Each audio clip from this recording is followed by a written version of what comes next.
옛날 옛적에 충복이가 살았어요. 충복이는 매달 1일마다 부모님께 용돈 10,000원을 받기로 했습니다. 때는 2월 1일. 충복이는 어김없이 부모님께 용돈으로 10,000원을 받았습니다.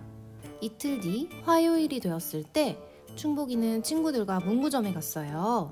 그런데 이게 웬걸, 문구점에 굉장히 신기한 지우개가 있더라고요. 버튼을 누르면 지우개가 진동하면서 자동으로 지워지는 지우개였습니다. 사실 충복이는 지우개에 그렇게 큰 관심이 없었어요. 그런데 같이 간 친구들이 다 지우개를 하나씩 사는 걸 보니까 왠지 충복이도 하나쯤 사면 좋을 것 같더라고요. 지우개는 2,000원, 그래서 충복이는 이제 8,000원이 남았습니다. 충복이는 원래부터 지우개를 잘 사용하지 않았기 때문에 사긴 했지만 그 뒤로도 그 지우개는 그냥 책상 한 구석에 처박혀 있었다고 합니다. 어쨌든 그러고서 하루가 또 지났습니다. 2월 4일이 되었어요. 충복이가 편의점에 갔습니다. 그런데 충복이가 꽤나 좋아하는 아이스크림을 2+1 3,000원에 3개 이렇게 팔더라고요. 충복이는 조금 춥긴 했지만 2+1에 판다는데 이건 사야 해 하면서 아이스크림 3개를 혼자 질러버렸습니다. 하지만 당연히 아이스크림이 너무 많고 날씨도 추워서 다 먹지도 못했어요. 이렇게 또 충복이는 3,000원을 사용하고 이제 남은 돈은 5,000원이 되었습니다. 2월 6일 금요일이 되었어요. 충복이가 다이소에 갔는데요. 강아지 필통이 너무 귀여운 거예요. 무려 5,000원. 하지만 이 복실복실한 강아지 필통을 지나칠 수가 없었어요. 사버렸습니다. 남은 돈을 탈탈 다 털어서 강아지 인형을 샀습니다. 이제 충복이에게는 빵원, 아무것도 남지 않았어요. 그래도 나에겐 강아지가 있으니 괜찮아 하며 집에 왔는데 이런 집에 거의 비슷한 필통이 있었네요. 이제 아직 2월은 3주나 남았습니다. 남은 3주 동안 충복이는 돈이 없어서 사고 싶은 것도 못 사고 친구들이랑 놀러도 못 가고 먹고 싶은 것도 못 먹고 그렇게 지냈다고 합니다. 끝! 여러분, 충복이 한 달 잘 들어보셨나요? 용돈을 받은 지 일주일도 되지 않아서 돈을 다 탕진해버렸죠. 그쵸? 그리고 남은 3주 동안은 힘들게 지냈다고 하는데 여러분, 이런 식으로 용돈을 쓰면 될까요? 오늘은 한번 충복이보다 조금 더 현명하게 용돈을 관리하는 방법에 대해서 알아보도록 하겠습니다. 우리가 왜 용돈을 관리해야 하는지 그 필요성에 대해서 먼저 얘기를 해볼게요. 여러분, 우리 용돈을 왜 관리해야 될까요? 첫째로 용돈은 한정되어 있기 때문이에요. 만약에 선생님 지갑이 뚝딱뚝딱 무슨 도깨비 방망이처럼 써도 돈이 계속 솟아난다. 그러면 용돈 같은 거 관리하지 않을 거예요. 그냥 막 쓰면 되죠. 하지만 현실은 그렇지 않아요. 우리의 돈은 액수가 정해져 있죠. 그렇기 때문에 계획 없이 막 아무렇게나 사용하면 정작 나중에 꼭 필요한 곳에는 사용할 수 없게 됩니다. 두 번째로는 같은 돈으로 더 큰 만족을 얻기 위해서예요. 첫 번째 이유랑도 연결되는 건데요. 똑같은 10,000원이라도 충복이처럼 쓸데없는 데에다가 막 다 쓸 수도 있고, 혹은 충복이와 달리 꼭 필요한 곳, 내가 정말 요긴하게 쓸 수 있는 곳, 후회하지 않을 곳, 이런 데다가 적절하게 계획을 세워서 10,000원을 사용하는 친구도 있겠죠. 똑같은 10,000원이지만 두 번째처럼 했을 때 같은 돈으로 더 큰 만족을 얻을 수 있는 거죠. 그 다음 마지막 세 번째로는요. 용돈을 관리하는 습관을 몸에 익히면 여러분들 의사결정 능력과 참을성을 기를 수가 있어요. 내가 가지고 있는 돈을 어디에 어떻게 쓸지 합리적으로 결정하는 그런 능력을 기를 수 있다는 거고요.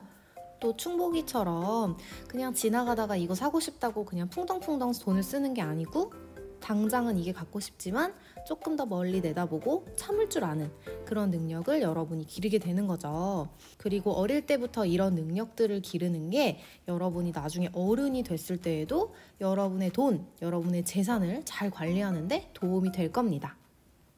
그럼 한번 본격적으로 어떻게 용돈을 관리하면 좋을지 그 방법들을 배워볼게요. 일단 첫 번째로는요. 용돈을 쓰기 전에 먼저 계획을 세우는 게 좋습니다. 계획을 세우다 보면 이상한 곳에 돈을 막 쓰는 걸 방지할 수가 있겠죠? 전문가 선생님들의 말씀에 따르면요, 여러분이 소비하는 돈은 한 30에서 40% 정도, 그 다음에 저축하는 돈, 그러니까 당장은 쓰지 않고 아껴두는 돈은 50에서 60% 정도, 그리고 남은 10%는 남을 위해서 쓰는 게 적절하다고 합니다.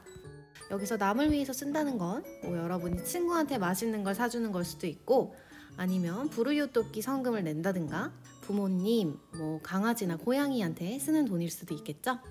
물론 이런 비율은요, 자기가 가지고 있는 금액이나 상황에 따라서 달라질 수도 있어요. 그러니까 구체적인 비율은 부모님이나 다른 어른들과 함께 상의해서 정해보도록 하세요. 두 번째로, 용돈의 일부는 저축을 하는 게 좋습니다. 좀 전에 50%에서 60% 정도는 저축하는 게 좋다고 했는데, 자, 우리가 저축을 해야 되는 이유는 뭘까요? 우리가 저축을 해야 하는 이유는요, 미래에 무슨 일이 생길지 모르기 때문이에요. 지금은 여러분이 알 수 없지만 나중에 갑자기 급한 일이 생길 때가 있죠. 예를 들어서 갑자기 친구랑 어딜 놀러 가게 됐던가, 아니면 지금은 여러분이 괜찮은데 갑자기 나중에 여러분이 꼭 갖고 싶은 굉장히 비싼 운동화나 게임기 이런 게 생길 수도 있잖아요. 그럴 때를 대비해서 미리 돈을 조금씩 모아두는 게 좋습니다. 그리고요, 여러분, 이건 지금뿐만 아니라 나중에 여러분이 어른이 되었을 때도 마찬가지인데요. 여러분이 이렇게 비상금 형식으로 조금이라도 돈을 가지고 있으면요, 훨씬 마음이 든든합니다. 여러분의 마음가짐이라든가 아니면 여러분이 돈 때문에 받는 스트레스, 이런 게 달라져요. 그러니까 항상 여러분이 가지고 있는 것을 그대로 다 써버리지 말고 어떻게 될지 모르는 미래를 위해서 조금씩 아껴두고 조금씩 남겨두는 그런 습관을 들여보도록 하세요. 저축을 할 때는요, 저금통이나 책상 서랍 이런 데다 저축하는 것보다는요, 어디다 저축하는 게 안전할까요? 네, 은행에 저축하는 게 안전하겠죠. 그런 이렇게 손이 닿을 수 있는 곳에 두면요, 아무래도 좀 유혹에 빠지기가 쉬워요. 그렇게 급하지 않은 일에도 이거 그냥 조금 쓰고 다음 달에 다시 채워 넣자, 이런 악마의 유혹에 빠지기가 쉽기 때문에요, 비추합니다. 비추. 그리고 또 잃어버릴 수도 있죠. 누가 훔쳐갈 수도 있고. 그런 거에 비하면 은행 계좌에 통장에다 넣어놓는 건 훨씬 더 안전하고요. 그리고 여러분이 만약에 큰 돈을 넣어놓게 되면 이자도 받을 수가 있습니다. 그다음 세 번째, 내가 사용할 수 있는 금액을 생각해요 라고 되어 있죠. 이건 무슨 말이냐면요, 나한테 지금 10,000원이 있다고 해서 충복이처럼 그 10,000원을 일주일 만에 다 써버리지 말라는 거예요. 지금 당장 지갑이나 주머니에 들어있는 돈을 한꺼번에 다 쓰는 게 아니라, 내가 지금 여기서 요 정도쯤은 써도 되겠다, 여기까지 쓸 수 있겠다, 이 이상은 쓰지 말아야지, 이런 걸 항상 생각하면서 돈을 쓰라는 말입니다. 여러분이 만약에 한 달에 한 번씩 용돈을 받는다면요, 요거를 주별로 쓸 수 있는 돈을 미리 나눠 놓는 것도 좋은 방법이에요. 예를 들어서 아까 충복이는 한 달에 10,000원이었죠. 그런데 보통 우리가 한 달에 한 4주에서 5주 정도가 있으니까 일주일에 2,000원 정도씩 사용하면 되겠구나, 이런 식으로 미리 돈을 나눠 놓는 거죠. 또는 일주일에 몇천 원 이런 식으로 용돈을 받는 친구들도 있을 텐데요.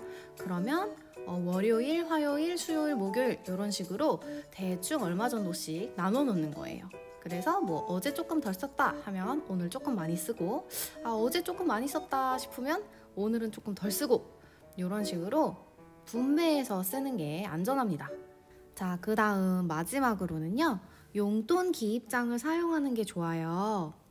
용돈 기입장이라는 건 뭐냐면요, 나한테 지금 총 금액이 얼마가 있고 얼마를 썼고 얼마를 다시 받았고, 이런 돈의 수입과 지출 플러스 마이너스를 쭉 표로 정리해서 기록해두는 노트를 의미해요. 이 용돈 기입장을 쓰면요, 내가 어디에다가 돈을 썼는지도 다 같이 적어놓기 때문에요, 내가 어떤 부분에 많이 돈을 쓰고 어떤 부분에 적게 돈을 쓰는지 이런 것도 알아볼 수가 있습니다. 그러니까 예를 들어서 선생님이 지난달에 붕어빵을 너무 많이 사 먹었다. 그러면 아이고, 내가 붕어빵에 한 달에 8,000원이나 썼다니 하면서 다음 달에는 붕어빵 좀 줄여야 되겠다, 이런 식으로 조금 더 합리적으로 소비를 할 수가 있겠죠. 이번에는 나쁜 소비에 대해서 한번 알아볼게요. 자, 요렇게 돈을 쓰는 건 나중에 후회할 만한 그런 좋지 못한 소비 습관입니다. 첫 번째로는 충동 구매예요. 요건 뭐냐면 내가 충분히 심사숙고하고 계획을 세워가지고 소비를 하는 게 아니고 갑자기 사고 싶고 갑자기 갖고 싶어서 깊게 생각해보지 않고 충동적으로 지르는 거, 이런 걸 충동 구매라고 해요. 이러면 나중에 후회할 확률이 높습니다. 이 물건이 혹은 이 음식이 나한테 지금 꼭 필요한 건지 조금 기간을 두고 여러 번 생각해보는 게 좋아요. 특히 금액이 좀 큰 그런 비싼 물건일수록 좀 찬찬히 오랫동안 생각해보면 후회할 만한 일을 하지 않겠죠. 두 번째로는 중복 구매예요. 이건 뭐냐면 내가 집에 있는데 있는 줄 모르고 까먹은 다음에 또 똑같은 걸 또 사는 거예요. 아까 그 강아지 필통처럼. 특히 선생님은 장 볼 때 이런 실수를 많이 해요. 예를 들어서 집에 우유가 남은 게 있었는데 그냥 장 보러 갔다가 집에 우유 있었나? 다 먹은 것 같은데? 이러면서 우유를 사는 거예요. 근데 집에 와보니까 냉장고에 우유가 떡하니 있고 이런 실수를 선생님도 종종 합니다. 너무 아깝죠? 네, 지금 내가 뭘 가지고 있는지 그 물건을 잘 기억을 하고 똑같은 물건은 다시 사지 않도록 하는 게 좋겠습니다. 세 번째로는 바로 따라쟁이, 모방 구매예요. 이거는 그냥 정말 말 그대로 옆에 친구가 샀다고 해서 혹은 연예인이 샀다고 해서 그냥 무작정 따라 사는 거예요. 이것도 나중에 후회할 확률이 굉장히 높습니다. 물론 정말로 나한테 도움이 되는 물건이라면 친구나 혹은 아는 사람이 이렇게 추천을 해준 그런 검증된 물건을 사는 것도 그렇게 나쁜 건 아닐 거예요. 근데 여기서 지금 얘기하는 건 나한테는 사실 필요가 없는데 그냥 남이 샀다고 하니까 무작정 따라 사는 거, 이런 게 좋지 않다고 얘기하는 겁니다. 네, 여러분, 이런 세 가지 소비 방식은 너무나 합리적이지 못하고 돈을 그냥 아깝게 허공에 날리는 그런 소비가 될 가능성이 크니까요. 이런 행동들은 자제하도록 합시다. 네, 이렇게 해서 오늘 용돈을 왜 관리해야 하는지, 그리고 어떻게 관리하면 좋은지, 어떤 행동은 하지 않아야 하는지 용돈 관리에 대해서 배워보았습니다. 오늘 배운 내용 잘 기억하셨다가 여러분들이 직접 용돈을 사용할 때 합리적으로 후회 없는 그런 소비를 할 수 있도록 실생활에서 실천해 보세요. 네, 오늘도 수업 듣느라 고생 많았습니다. 안녕.